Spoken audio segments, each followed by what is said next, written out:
UDFിൽ seat വിഭജനം കീറാമുട്ടിയാകാൻ സാധ്യത. കൂടുതൽ സീറ്റിനായി അനൂപ് ജേക്കബ്. ലക്ഷ്യമിടുന്നത് കോതമംഗലം, കുട്ടനാട് സീറ്റുകൾ. അധിക സീറ്റിനായി പിടിമുറുക്കാൻ മറ്റു സഖ്യകക്ഷികളും. വരുന്ന നിയമസഭാ തിരഞ്ഞെടുപ്പിൽ 2 സീറ്റുകൾ കൂടി അധികമായി വേണമെന്ന ആവശ്യവുമായി കേരള കോൺഗ്രസ് ജേക്കബ് വിഭാഗം രംഗത്തെത്തി.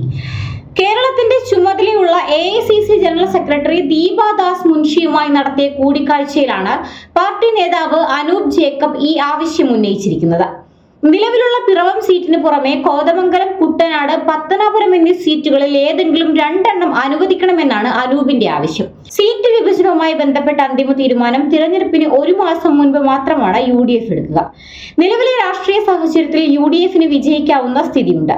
കോൺഗ്രസ് നേതൃത്വവുമായി നടത്തിയ പ്രാഥമിക ചർച്ചകൾ പാർട്ടിയുടെ ആവശ്യം അറിയിക്കുകയായിരുന്നു. കുട്ടനാട്, കോതമംഗലം, പത്തനാപുരം മണ്ഡലങ്ങളിൽ പാർട്ടിക്ക് ശക്തമായ സ്വാധീനമുണ്ട്.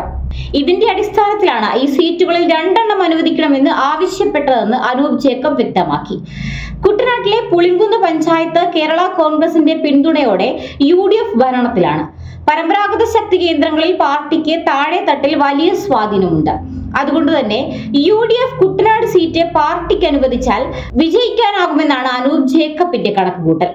മുൻകാലങ്ങളിൽ കേരള കോൺഗ്രസ് ജേക്കബ് ഗ്രൂപ്പ് 3 സീറ്റുകളിൽ വരെ മത്സരിച്ചിട്ടുണ്ടെന്നും അനൂപ് ചൂണ്ടിക്കാണിക്കുന്നു. 2011 നിയമസഭാ തിരഞ്ഞെടുപ്പിൽ കേരള കോൺഗ്രസ് പിറവം, തരൂർ, അങ്കമാലി എന്നീ 3 മണ്ഡലങ്ങളിലാണ് മത്സരിച്ചത്. എന്നാൽ 2016 UDF 2 സീറ്റുകളാണ് അനുവദിച്ചത്, പിറവവും തരൂരും. എന്നാൽ വിജയ സാധ്യതയില്ലെന്ന് കണ്ട് പാർട്ടി തരൂരിൽ മത്സരിക്കുന്നതിൽ നിന്ന് പിന്മാറുകയായിരുന്നു. ഉടുമ്പൻചോല സീറ്റിനായി ജോണി നെല്ലൂർ പാർട്ടിക്കുള്ളിൽ നിർബന്ധം ചെലുത്തിയതും തരൂർ മണ്ഡലം ഉപേക്ഷിക്കാൻ കാരണമായിരുന്നു. വരും മാസങ്ങളിൽ ഇത് സംബന്ധിച്ച് പ്രാഥമിക ചർച്ചകൾ ആരംഭിക്കാമെന്നും തദ്ദേശ തിരഞ്ഞെടുപ്പിന് ശേഷം അന്തിമ തീരുമാനമെടുക്കാമെന്നും കോൺഗ്രസ് നേതാക്കളോട് ദീപാദാസ് മുൻഷിയും പറഞ്ഞുവെന്നാണ് ലഭിക്കുന്ന വിവരം. CMPക്ക് 3 സീറ്റ് വേണമെന്ന് ദീപാദാസ് മുൻഷിയുമായി നടത്തിയ കൂടിക്കാഴ്ചയിൽ CP ജോൺ ആവശ്യപ്പെട്ടിരുന്നു. അതുപോലെ ജോസഫ് ഗ്രൂപ്പും RSPയും ഫോർവേഡ് ബ്ലോക്കും കൂടുതൽ സീറ്റുകൾ ആവശ്യപ്പെടുമെന്നാണ് ലഭിക്കുന്ന വിവരം. ഇതെല്ലാം പരിഹരിച്ചാലും കോൺഗ്രസിന്റെ സീറ്റുകളിൽ സ്ഥാനാർത്ഥികളെ തീരുമാനിക്കാൻ നന്നേ പാടുപെടേണ്ടി വരും. എഴുന്നേറ്റ് നടക്കാൻ വയ്യാത്ത കടൽ കിഴവന്മാർ മുതൽ ഗുണ്ടാ പണിയുമായി നടക്കുന്നവർ തുടങ്ങി ഇങ്ങേയറ്റം ഇന്നലെ പാർട്ടിയിൽ ചേർന്നവർ വരെ സീറ്റിനായി ഇപ്പോൾ തന്നെ ക്യൂവിലാണ്. അവരൊക്കെ ഇപ്പോഴേ മണ്ഡലങ്ങൾ പോലും കണ്ടുവെച്ചു കഴിഞ്ഞു. ക്രൈസ്തവ സഭകളിലെ മെത്രാന്മാരെ കൊണ്ട് പറയിപ്പിച്ച് സീറ്റ് നേടാമെന്ന് കരുതി കളം നിറഞ്ഞു നിൽക്കുന്നവരും ഇക്കൂട്ടത്തിലുണ്ട്.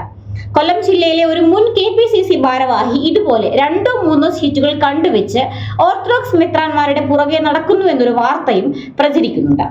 ഇയാൾ സ്വന്തം മെത്രാനെ പഞ്ഞിക്കിട്ടിട്ട് മറ്റുള്ള മെത്രാന്മാരുടെ പിന്നാലെയാണ് നടക്കുന്നത്. കഴിഞ്ഞ ദിവസം സ്വന്തം മെത്രാനെ തടയാൻ ചെന്നതും കയ്യേറ്റവും സംഘട്ടനവും ഒടുവിൽ പോലീസ് കേസുമൊക്കെയായി പൊല്ലാപ്പ് പിടിച്ച സംഭവം പാർട്ടിക്ക് തന്നെ നാണക്കേടായി മാറിയിരുന്നു.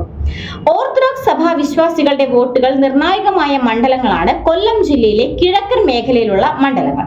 സഭാവിശ്വാസികൾ നോക്കിയും കണ്ടും മാത്രമേ വോട്ട് ചെയ്യൂ. സഭയെ സഹായിക്കുന്നവരെ അവരും സഹായിക്കും. അതാണ് പൊതുവെയുള്ള വികാരം. ഏതായാലും സീറ്റ് മോഹികളെ കൊണ്ട് കാല് തട്ടിയിട്ട് നടക്കാൻ വയ്യാത്ത സ്ഥിതിയിലാണ് കോൺഗ്രസ് എന്നാണ് ലഭിക്കുന്ന വിവരം.